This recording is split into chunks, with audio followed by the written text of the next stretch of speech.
की तरह सुबह सुबह कालू कौवा अपने आलू के खेत में आलू की फसल देखने जाता है। अरे वाह, इस बार तो आलू की फसल बहुत बढ़िया हुई है। अब जल्दी जल्दी से बोरी में भरता हूँ, फिर बाजार भी तो जाना है इन्हें बेचने के लिए। तभी टुनटुनी चिड़िया भी उसके खेत में आती है। अरे ओ कालू भैया, इस बार तुम्हारी आलू की खेती कैसी हुई है? बहुत अच्छी हुई है, इस बार आलू बहुत ही बढ़िया हुआ है। अच्छा कालू भैया, इस बार तो मेरे खेत में भी बहुत अच्छे आलू हुए हैं। आप जानते हैं, पास वाले गांव से आलू भी नहीं आ रहे हैं। इस बार आलू की कीमत बहुत अच्छी मिलने वाली है बाजार में। इस बार हमारे आलू अच्छे दामों में बिकेंगे। फिर कालू कौवा अपने मन में सोचने लगता है, मैंने सोचा था सारा फायदा मेरे को ही होगा, पर ये क्या, टुनटुनी की आलू की खेती भी अच्छी हुई है, मतलब मेरे को ज्यादा फायदा नहीं होगा अब। फिर कालू कौवा अपने आलू की बोरी लेकर अपने घर पहुंच जाता है। सुंदरी कौवी, जरा एक गिलास पानी तो लाना जल्दी से, आलू को लेकर बाजार भी जाना है। फिर सुंदरी कौवी पानी लेकर आती है। अरे वाह कालू जी, कितने अच्छे आलू हुए हैं। इस बार बाजार में तो इसके अच्छे दाम मिलेंगे। आप जल्दी से बाजार जाइए और आलू बेच कर आइए। फिर कालू की बोरी लेकर बाजार पहुंच जाता है। अरे कालू, आ गए तुम। वैसे आलू को बेचना भी तो होगा ना, इतनी मेहनत से जो उगाए हैं तुमने। हाँ हाँ सेठ जी, आलू को तो बेचना ही होगा, आलू को तो बेचने के लिए ही उगाए है ना। आलू कैसे लगाए हो तुम कालू? 30 रुपए किलो। फिर कालू कौवा मुखिया हरिया तोता को आलू दे देता है और पैसे लेता है। इसी तरह टुनटुनी और कालू कौवा के पास ग्राहक आकर बहुत सारे आलू लेते हैं और धीरे धीरे उनके सभी आलू बिक जाते हैं। आज तो बहुत अच्छी कमाई हुई है, मजा आ गया। हाँ कालू कौआ, आज तो सारे आलू बिक गए। कल फिर आलू लेकर आएंगे, तुम भी आओगे ना? हाँ हाँ, क्यों नहीं आऊँगा, आना तो पड़ेगा ही। रोजी रोटी का जो सवाल है, जरूर आऊँगा। फिर दोनों घर को निकल जाते हैं। कालू कौवा घर आकर सुंदरी को कमाए हुए पैसे दिखाता है, जिसे देखकर वो बहुत खुश होती है।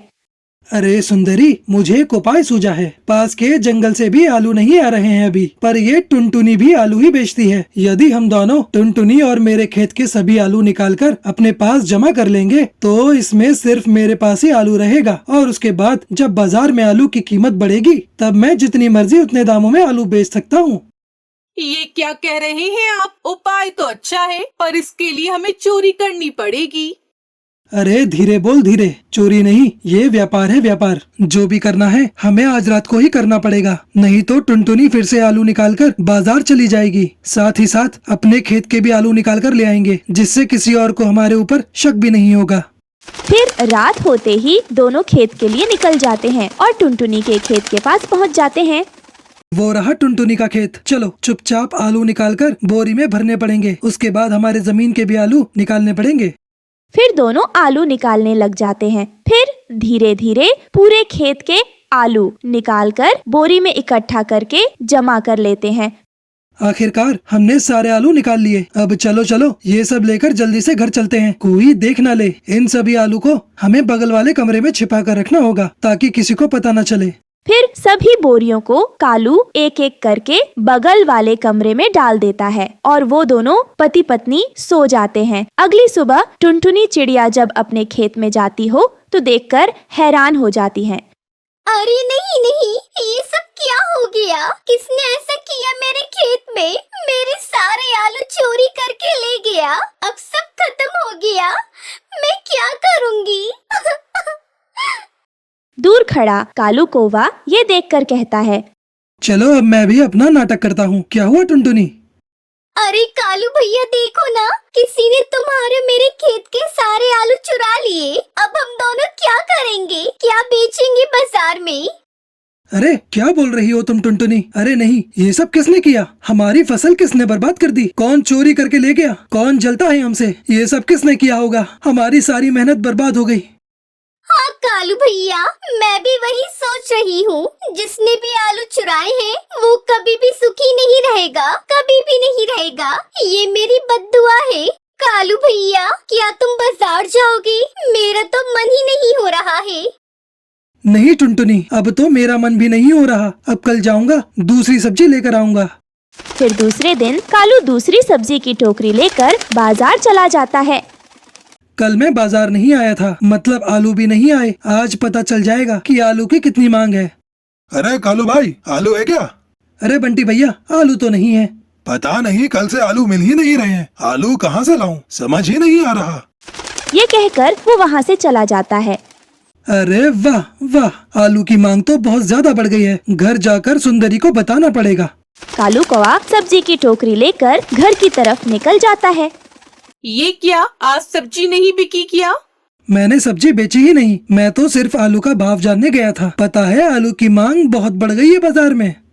अरे वाह, ये तो बहुत अच्छी बात है। पर आपको पता है, टुनटुनी चिड़िया ने आज खेत में फिर से आलू की फसल लगाई है। लगाने दो उसे, मेरे पास जितने आलू हैं उससे बहुत पैसे मिल जाएंगे। मुझे अब आलू की खेती करने की जरूरत नहीं, समझी सुंदरी? अब थोड़ा आराम कर लेता हूँ, फिर एक सप्ताह बाद बाजार जाकर देखूंगा आलू की मांग कितनी है। ऐसे ही एक हफ्ता बीत जाता है। अरे कालू जी, उठिए उठिए, आज एक सप्ताह हो गया है। उठिए, जाइए बाजार और आलू की मांग पता करके आइए। हाँ हाँ, जाता हूँ और देखता हूँ कि कितनी मांग है आलू की। भाई, आलू है क्या? नहीं भाई, दूसरी सब्जियाँ हैं। दूसरी सब्जियां तो सभी के पास है भैया, पर मेरे को आलू की सब्जी ही चाहिए। कल पास के जंगल से आलू आए तो थे, पर 50 रुपए किलो आते ही खत्म हो गए। अरे वाह, जैसा सोचा था वैसा ही हो रहा है। आलू की कीमत बढ़ती जा रही है। ये कहकर वो अपने घर चला जाता है। सुंदरी, आलू के दाम तो बढ़ गए हैं, लेकिन रुको, अभी थोड़ी और कीमत बढ़ने दो आलू की, फिर बेचेंगे। अभी 1-2 हफ्ता और जाने दो, फिर बाजार जाकर आलू की मांग पता करके आऊंगा। ऐसे ही 1 महीना बीत जाता है। फिर कालू दोबारा बाजार में जाता है। आज 4 हफ्ते हो गए, आलू आ ही नहीं रहे। हाँ भाई, आलू खाने का बहुत मन कर रहा है। बहुत दिन हो गए आलू खाए। अब तो कितना भी महंगा हो, आलू तो खरीदूंगा ही। अरे कालू भैया, अब तो बाजार में दिखते ही नहीं। क्या आपके पास आलू है? अरे अभी तो नहीं है, पर आप लोग बोलोगे तो ला कर दे सकता हूँ, पर बहुत महंगा पड़ेगा। महंगा हुआ तो क्या हुआ, तुम बस ले आओ आलू, बहुत दिन हो गए आलू खाए। ठीक है, मेरे पास कुछ आलू हैं, मैं अभी घर जाकर ले आता हूँ। पर आलू की कीमत 80 रुपए है, 80 रुपए ही लगेगा, न कम न ज्यादा। फिर कालू कौवा घर जाता है और अपनी पत्नी सुंदरी से कहता है, अब आलू निकालने का समय आ गया है। अब सभी 80 रुपए में लेने को तैयार हैं। अब हम माला माल हो जाएंगे। देखी मेरी चालाकी, 80 रुपए में बेचूंगा अब तो आलू। फिर कालू कौवा कमरे का दरवाजा खोलता है तो वहाँ का नजारा देखकर उसके होश उड़ जाते हैं। अरे ये सब क्या है? इतने सारे कीड़े, ये कीड़े कहाँ से आ गए? मेरे आलू कहाँ गए? अरे ये क्या हो गया? मेरा इतना नुकसान हो गया, सब खत्म हो गया, हम बर्बाद हो गए। तभी टुनटुनी चिड़िया कालू कौवे के घर आती है और उसे आवाज देती है, अरे ओ कालू भैया, चलो बाजार चलते हैं। मेरे खेत में नए आलू लग गए हैं, मैं तो उसी को बेचने जा रही हूँ। नहीं टुनटुनी, मैं नहीं जाऊंगा। फिर टुनटुनी चिड़िया वहाँ से चली जाती है। मैं इतनी लालच नहीं करता तो अब मेरा इतना नुकसान नहीं होता। अब सारा लाभ टुनटुनी को मिलेगा। वो आलू 80 रुपए में बेचेगी। मेरे से बहुत बड़ी गलती हो गई। वहीं टुनटुनी चिड़िया बाजार में आलू बेचती है और उसे दुगना मुनाफा होता है। ये देखकर वो बहुत खुश होती है। वहीं कालू कौवे को उसके लालच की सजा मिल जाती है। अरे वाह, ये तो बहुत ही खूबसूरत लहंगे हैं। क्या मैं इन्हें पहन सकती हूँ? तभी अचानक से वो पेड़ टुनटुनी चिड़िया से बोलने लगता है, बिल्कुल पहन सकती हो टुनटुनी, तुम्हारा जो मन करे वो लहंगा तुम ले सकती हो। ये कौन बोला?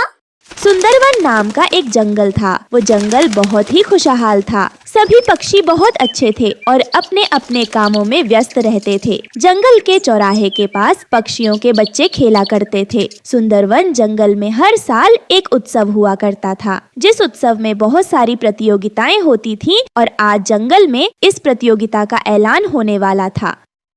सुनो सुनो सुनो, इस साल जंगल के वार्षिक उत्सव में एक नई प्रतियोगिता शामिल की गई है, फैंसी ड्रेस कंपटीशन। जो भी पक्षी जीतेगा उसे चीफ गेस्ट के हाथों पुरस्कार मिलेगा, और तो और इनाम में 5 बोरी अनाज, 2 बोरी दाल भी मिलेगी। इसलिए इस प्रतियोगिता में भाग जरूर लीजिए। फैंसी ड्रेस कंपटीशन, वो क्या होता है?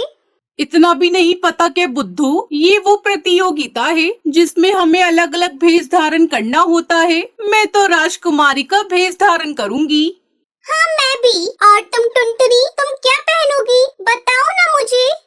उससे क्या पूछ रही हो लाडो? उसके पास तो ढंग के कपड़े भी नहीं है, वो क्या प्रतियोगिता में भाग लेगी? चल अब मैं चलती हूँ, मुझे और भी तैयारी करनी है। टुनटुनी चिड़िया बहुत गरीब चिड़िया थी। उसके पास ठीक से कपड़े भी नहीं थे। तभी टुनटुनी चिड़िया इनाम के बारे में सोचने लगती है। अगर मैं ये प्रतियोगिता जीत गई तो हमारे घर में कई महीनों का अनाज आ जाएगा। लेकिन मेरे पास तो कोई अच्छा सा कपड़ा भी नहीं है जिसे पहनकर मैं फैंसी ड्रेस कंपटीशन में भाग ले सकूं। चलो मैं माँ से पूछती हूँ। टुनटुनी चिड़िया उड़ते हुए घर गई। उसकी माँ विधवा थी, उसको सिलाई का काम आता था, इसीलिए वो दर्जी का काम करके अपना और अपनी बेटी का पेट पाल रही थी। उनकी आर्थिक स्थिति बहुत ही खराब थी। माँ, मुझे फैंसी ड्रेस प्रतियोगिता में हिस्सा लेना है। अरे ये क्या बोल रही हो टुनटुनी? तुम तो हमारी स्थिति जानती हो ना बेटी, उसके बावजूद तुम ये सब कह रही हो। हाँ माँ, क्योंकि इस प्रतियोगिता का इनाम 5 बोरी अनाज और 2 बोरी दाल है। यही सुनकर मैंने सोचा कि अगर मैं जीत गई तो कई महीनों का अनाज हमारे पास होगा। और तो और आपको कपड़े भी सिलने आते हैं। कपड़े सिलने आते हैं तो बेटा, पर सिलने के लिए हमारे पास कपड़ा कहाँ है? मेरे पास तो बस कुछ पुराने कपड़े हैं। अगर उससे तुम्हारे लिए कुछ सिलना हो तो बता दे।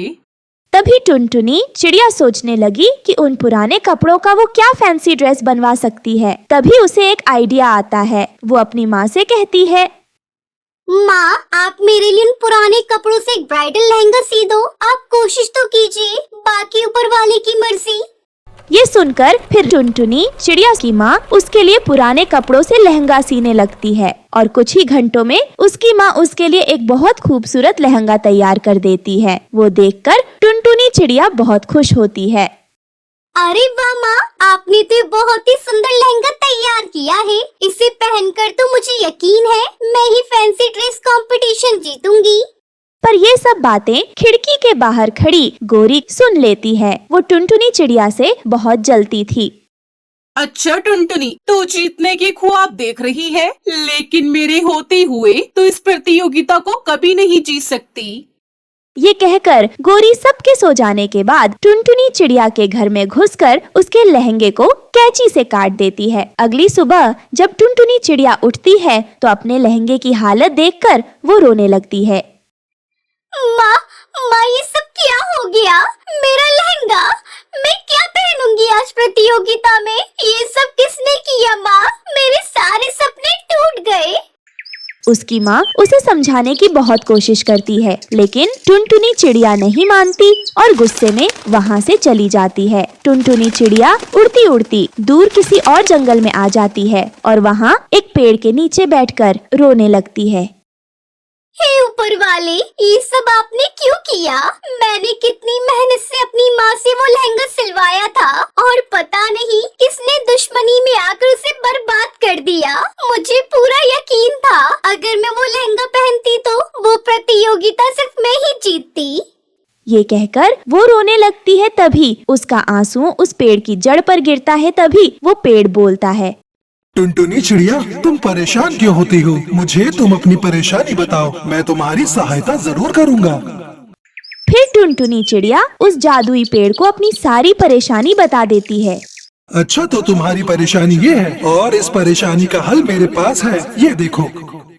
तभी उस पेड़ से रोशनी निकलती है और उस पेड़ पर तरह तरह के खूबसूरत ब्राइडल लहंगा लटकने लगते हैं, जिसे देखकर टुनटुनी चिड़िया बहुत खुश होती है। अरे वाह, ये तो बहुत ही खूबसूरत लहंगे हैं। क्या मैं इन्हें पहन सकती हूँ? हाँ, क्यों नहीं टुनटुनी, ये कोई आम लहंगे नहीं बल्कि जादुई ब्राइडल लहंगे हैं। इन्हें जो भी पहनता है उसके बाद वो बहुत ही खूबसूरत दिखने लगता है। तुम ये लहंगा ले सकती हो और उस प्रतियोगिता में भाग लेकर उसे जीत भी सकती हो, जिसे जीतकर तुम अपनी माँ का सपना पूरा कर पाओगी। ये सुनकर टुनटुनी चिड़िया बहुत खुश होती है और उस पेड़ पर से एक ब्राइडल लहंगा तोड़ लेती है। आपका बहुत बहुत शुक्रिया जादुई लहंगे के पेड़, आपने मेरी इतनी बड़ी परेशानी दूर कर दी। अब मैं उस फैंसी ड्रेस कंपटीशन को जीतकर अपनी माँ के सारे सपने पूरे कर सकती हूँ और अपनी गरीबी भी दूर कर दूंगी। ये कहकर टुनटुनी चिड़िया वो जादुई ब्राइडल लहंगा पहनकर उस फैंसी ड्रेस कंपटीशन में भाग लेती है। उसे वहाँ देख हर पक्षी दंग रह जाता है, क्योंकि वो बहुत ही खूबसूरत लग रही थी। और फिर जंगल के राजा ने टुनटुनी चिड़िया को फर्स्ट प्राइज दिया और साथ ही साथ सारा इनाम भी। टुनटुनी गरीब होते हुए भी फैंसी ड्रेस प्रतियोगिता जीत गई और साथ ही उसने अपनी माँ की मदद भी की। फिर वो खुशी खुशी रहने लगते हैं।